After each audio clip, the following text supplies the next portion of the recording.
The Nevada Broadcasters Association presents the most listened to public affairs program in the great state of Nevada. This is Observations, coming to you from the four corners of the Silver State. Also available on Facebook at Nevada Observations and heard at nevadabroadcasters.org. Now, in his 18th year hosting Observations, here is Bob Fisher. Hello, everybody, and welcome to Observations. Thank you so very much for joining us. And I love to have a guest who's a first-timer, who's never been on before, because it gives us the opportunity to talk about some really, really important things that are going on in the community. And in the case of today's show, we're talking about the whole state of Nevada. Meli Pulido? Correct. Did I say that right? He said it right. Oh, boy. Gary, that's a first for me. Yeah, he's shaking his head. Talk a little bit about your job at Nevada 150. At Project 150. I am excited to share that I am Project 150's executive director. What that means is just that I have the honor and the privilege to work with so many deserving youth in the community who find themselves in homeless, displaced, or disadvantaged situations in Nevada. And I enjoy the day-to-day operations to be able to help volunteers shine their skills and areas that they're passionate about. I'm going to date myself. It may even be before you were born. In 1983, I screened a movie through UCLA, and it was called Testament. And the director of the movie was Lynn Littman. It dealt with surviving a nuclear attack, and the neighborhood, as it turned out, was in just outside of Los Angeles. There's a line in that movie, Meli, that I've never forgotten, and I'm haunted by it. And it's a very simple statement: when the world deserves its children. Mm-hmm. It's powerful. I sometimes wonder if humanity is ready, is actually ready to embrace and love and nurture its children. You are involved in something that is so upsetting because it exists. It is a reality. So just step aside for a minute. When you hear when the world deserves its children, what do you think about? What does it percolate? When society learns to accept the differences and the socioeconomic situations these kids are placed, when the world learns to care enough to not have human trafficking, not have domestic violence, not have drug addicts and drug dealers out of children. So that's what comes to mind. Why do you think it is, and even on a public affairs program, I've been doing this a long time, there isn't a subject that we haven't covered. But when we talk about something like human trafficking or physical abuse or abandonment or hunger, people, it's not that they run away from it, but they don't want to hear it. But if all we do is run away and we don't want to hear, then how do we solve the problem? And I wonder if it's not so much that they don't want to hear it, rather that they're not familiar with a case that they've witnessed. Because I'll share with you that being here 39 years in this community, I, being poor and having a very poor upbringing, never felt cold, hungry, or homeless. But by the true definition of a homeless, I was. Anytime you share a house with someone else that is not your permanent address or residence, you're homeless. Couch surfing, sharing a bedroom with 10 other cousins or siblings, that is considered a homeless situation. And many times we have a window that we live behind and we choose not to see what's truly happening in the community. And unfortunately, it's taking vivid awareness and sometimes sharing stories about these kids to make people realize this is a community problem. There is a story that I like telling on observations, and it has to be a true story.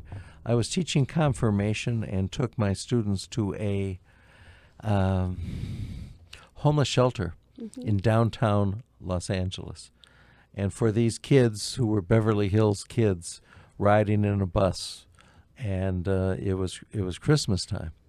So the sun was already down, and seeing people living on the streets, and they could see like the little fires by their tents on the street. Right. But we visited inside the shelter, and I remember the girls all of a sudden started pushing into me. Something was happening, and I looked up, and there was a man who looked like Frankenstein who was walking towards them, and they pushed even deeper into my body to protect them. And he came up and he looked at them, and he was a couple of hands away from him. He was very close, and he looked at these kids and he said, "Count your blessings." And he turned around and he walked away. I've never forgotten that either. Are we responsible? He ain't heavy, Father. He's my brother, Father Flanagan, Boys Town. Are we responsible for one another? Absolutely. It's a society responsibility that if it's a community problem. We're talking about adolescents. They're still children. As close as they may be to adults, maybe it's not that cute little 5-year-old or a 8th grader that it's still cute to show some empathy and say, "You're hungry, here's 10 Happy Meals. Here's 10 coats if you're cold." It's different. When a teenager is hungry and it's cold, they're not going to come out and say, hey, sir, I'm cold, I'm hungry, can you help me? They're going to become as invisible as possible because they're in a circumstance that they didn't choose to be in. And I reiterate that because Project 150 serves homeless, displaced, and disadvantaged students. The fact that they're showing up to a classroom beyond their circumstances, may that be doing homework under a street lamp, may that be doing couch surfing every single night with a different friend or a different relative, or doing homework at McDonald's. They are showing up to the classroom. That is our responsibility to assist. How did we get there? I have no idea. I wish I knew. I wish you knew, too. Because I would stop that train in a split second. And that's the problem. The numbers are not decreasing. They're increasing. We're up another 16% on that homeless population number. And is that acceptable? No. But I think that the best way to bring that is not brushing it under the carpet, not sweeping it under the carpet, and making sure that awareness is brought out. I don't know how many times I bridge that conversation with adults, and they say, well, they're teenagers. They're almost adults. What did they do wrong to be in that situation? They can take care of themselves, get a job. Well, isn't that what we're trying to avoid? Not putting them into a situation where they're dropping out of high school and then ending up in a minimum wage job. So 20 years from now, in prison. Or the pipeline to prison, because circumstances gets them to those profiling situations and saying, okay, you're not worth anything. I can't give you an opportunity to do a job in my company. So again, either we invest in them today through education, or we're going to be investing in them in a not very kind way by having to pay through the state system for prison or any other way. To me, is preparing them today to be better leaders tomorrow. Are we creating victims or victorious success stories? I'd say victorious success stories, because we're not enabling them. They're already surpassing any expectation, because based on their life story right now, they have every reason to say, I give. My parents have failed me. Society has failed me. I'm just a kid. I don't want to go to school and end up in the alleys doing drugs or doing something else. These kids are showing up to the classroom. Their GPAs are beyond 3.0. Do we have any statistics on how many kids are really on the streets? I don't know how many are on the streets. I can tell you in the school district, the number that's shared with us is close to 10,000 homeless students, kindergarten to 12th grade. Now, in the high school. But just hearing that statistic, it's scary. Absolutely. Absolutely. 10,000 homeless. Absolutely. Kindergarten to 12th grade. Now, even chopping it down a little bit smaller to the high school number, which is a little bit over 1,500, that is still a very scary number. But if I'm a kid on the street, I'm homeless, I'm a teenager, do I really think about wanting to get an education? These kids we serve do. Again, the emphasis on Project 150's mission is to provide assistance to homeless, displaced, and disadvantaged students, high school students. There's many very good, worthwhile organizations that help street homeless teens that are out on the streets. We focus on providing assistance to homeless high school students. How are you funded? How are you funded? It's all community-based. Community grants, donations. The community is very generous. What we provide is clothing, school supplies, and food. So the clothing, shoes are usually all donated. We hardly ever have to buy any clothing because the community is very generous. We'll have, put out a critical need and people respond. Small businesses will donate their surplus inventory or discounted inventory. Food supplies, we get drives and some donations. However, we do have to spend money on buying food to be able to provide the nutritional value that these kids deserve. A granola bar is not going to be good enough for the whole day. We have very good partners. We partner with 3 Square. We're able to purchase food from them at a lower price, lower point value, cost value, because they're able to buy in bulk.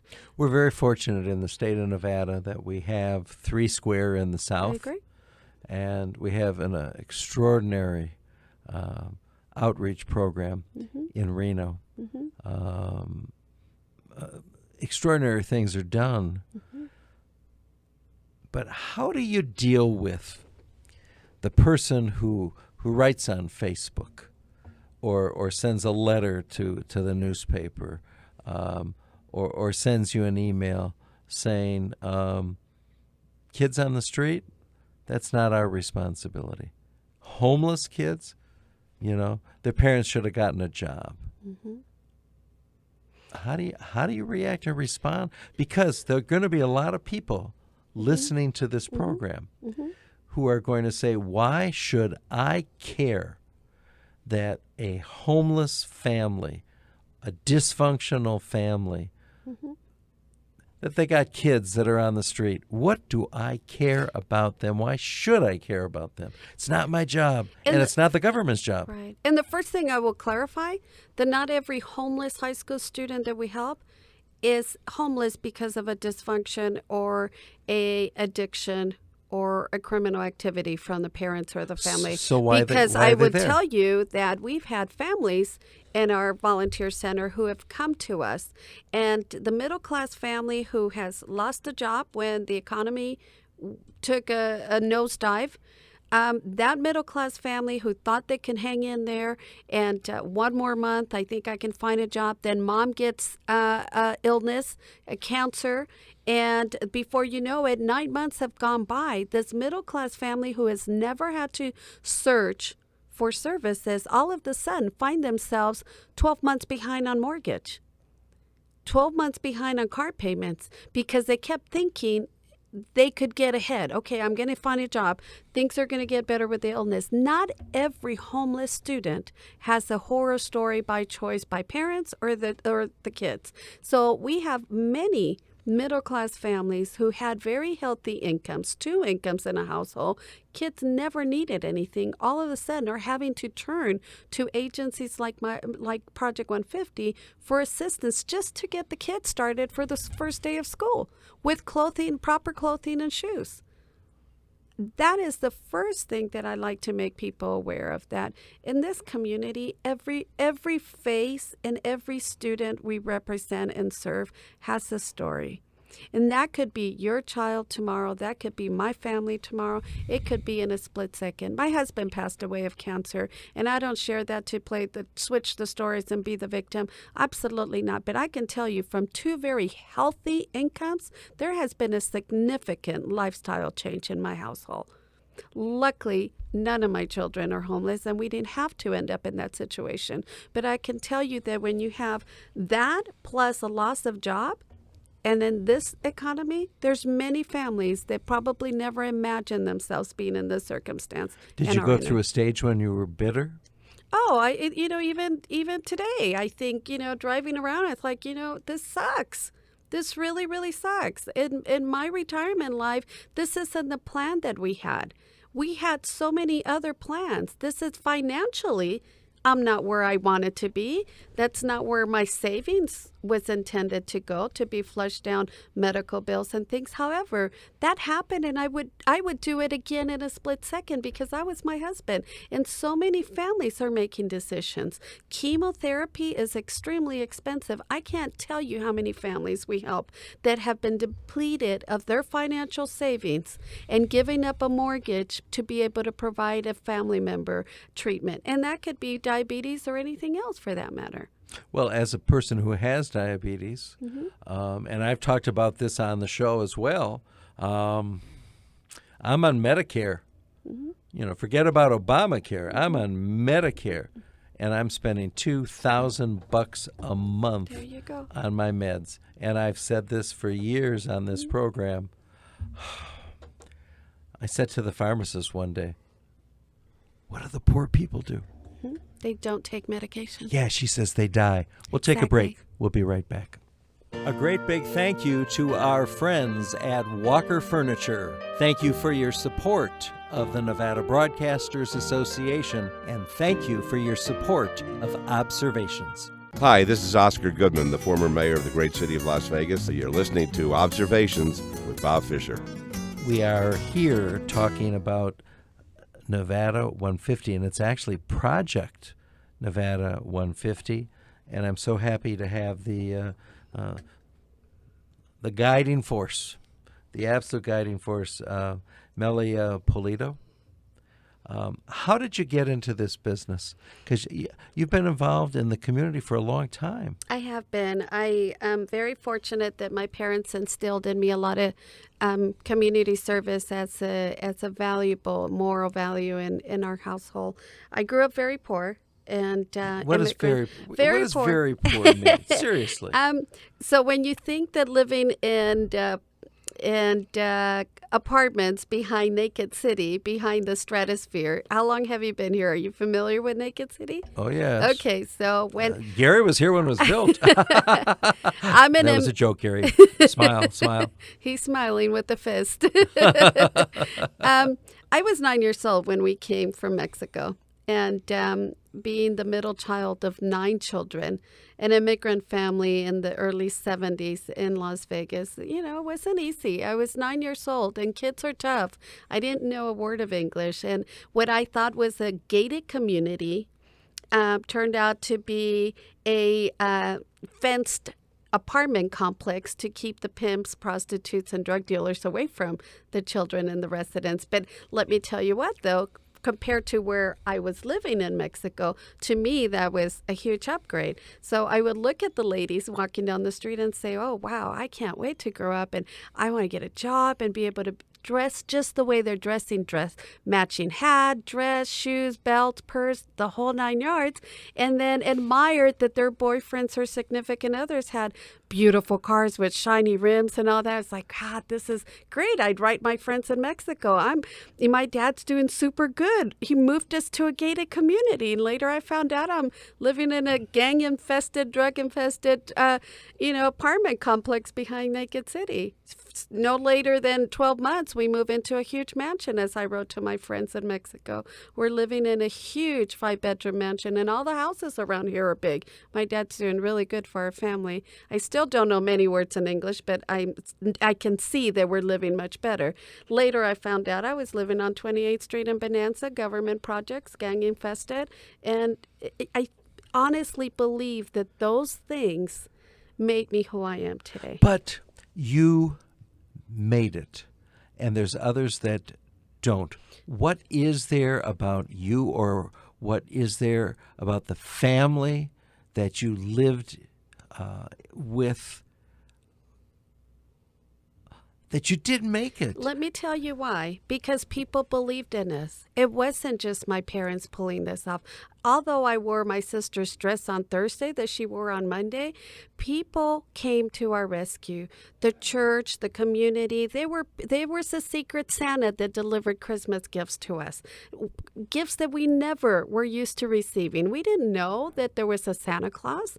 We didn't know to expect gifts. There was someone, an anonymous giver, that would bring a basket of food to my parents. There was someone, a soccer coach, that would look at my brothers and say they have enormous amount of talent. They have skills, but my parents couldn't pay registration.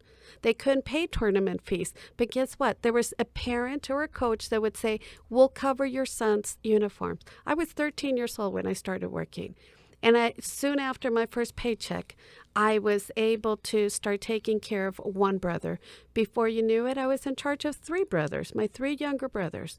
Their academic, their athletic, their medical needs were my responsibility. So, but why didn't that matter? I didn't see anything wrong by that, because there was everybody else pulling their own weight. There was a stranger dropping off food for us. Someone believed in me and said, you know what? I know that you can make it. People offered me scholarships to go to college, but not because they were feeling sorry for me, but because we were always taught by our parents, you work hard, you're not entitled to anything, and take advantage of opportunities that are presented. Be prepared for those opportunities. And that's what Project 150 does. If we believe in these homeless students, that the fact that they're showing up to school and we pat them on the back and we say congratulations, that's going to give them the encouragement to succeed, just like I was given. Are there students who stick with it long enough that they graduate from high school? Absolutely. And they're in college as well. There are. How can they afford to go to college? Because someone believed in them to pay their scholarship application fee, and now they are able to get scholarships. So if they get full ride, I'm telling you, these kids are sharp. And if their GPA is prestigious enough to get a full ride, their economic situation is not a play into it. And they can go to college. Absolutely, there's college success stories of homeless students. How many kids have you worked with? I would say, with the 35 schools that we're in, I would say... Gary, you see the way she's just talking about... You're in 35 high schools. High schools. Yes. Now, is this statewide or is this just in Southern Nevada? This is in Southern Nevada and 4 in Reno. 4 in Reno? Yes, sir. Mm-hmm. Yes. So, and what started as a charity project for the founders of Project 150, Pat Sparger and Dawn Perdue, they're graduates of Clark High School.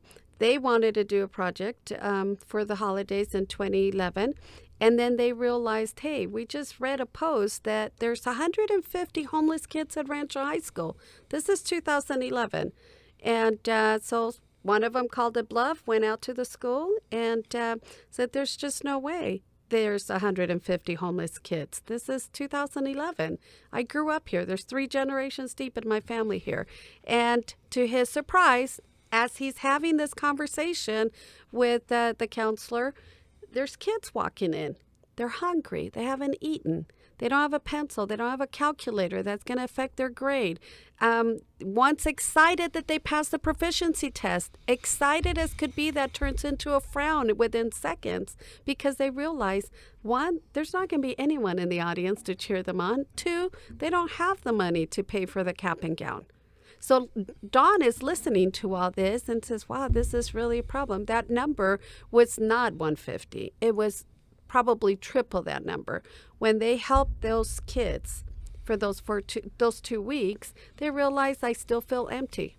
And went on to the next school, and that's how they started Project 150 as a nonprofit organization. I am taken aback when I hear the figures of how many kids in the state of Nevada are hungry. They're absolutely hungry. And yet, I think this country is pretty much divided between those who say it's not the government's responsibility, and there's others who say, but if the government doesn't take the responsibility, who will? And and you know what, to be truly frank, in my opinion, it's truly not a political stand that people with those political views, whether it's the government's responsibility or society's responsibility or not, are really not going to be one of the 200 volunteers that we have for Project 150. It's those volunteers that find it in their heart to say, whatever the reason is, I am going to make a difference in this problem, because it's a community problem in your grocery store, in your park, in our schools, wherever we go. I certainly don't want that problem. I don't want my children to be part of those figures. And if we don't prepare our youth, and if we don't invest, right now it's food, clothing, and school supplies and toiletries, what will it be 3 years from now if we don't address that? They're showing up to school. Why wouldn't we encourage them to stay in school? That's the anchor that brings them back. Getting that free weekend meal bag, getting a jacket, getting school supplies, blending in with the rest of their peers. That's our responsibility. Wouldn't you do that to your friends, to your children? Well, to answer that question, I did something similar but very different. And that is, I made friends with a woman who, she wasn't living on the streets, but she was pretty close to it. The neighborhood where she was in, the apartment was almost underneath the bridge in downtown Las Vegas. The alleys, you would hear gunshots at night. And she had survived breast cancer. And then years later, she survived breast cancer. And she was now fighting stage 3 ovarian cancer. And I took her in my home, and I tried to give her a quality of life that she had never had in her life. And I'm very proud to say, believe it or not, this past January she began her 7th year of her mission, living with me. Yay. And I keep on hearing, that voice of Father Flanagan, Spencer Tracy. He ain't heavy. He ain't heavy. He's my brother. He ain't heavy. She's my sister. I think we've just scratched the surface, and we're gonna continue this discussion. The show will be carried exactly a week from now on the same station, same time, because I do want to talk about specific programs. I want to talk about those volunteers, whether it be in Reno or be in southern Nevada, what people can do. And even if they don't have a lot of resources, there still must be something that they can do. And what happens every time I do a program like this, I go home and I go through my closet and I take these shirts or take these pants or take these sweaters, and I say, you know what? I have enough in my closet. Somebody That's else. true. Yeah. Absolutely. Till next week, everybody. Please join us next week. Same time, same station. This is Observations. You've been listening to Observations with Bob Fisher, a production of the Nevada Broadcasters Association, aired in cooperation with this station. Observations updates are on Facebook at Nevada Observations, and we're streaming around the world. Be listening next week at this same time for another installment of Observations with Bob Fisher.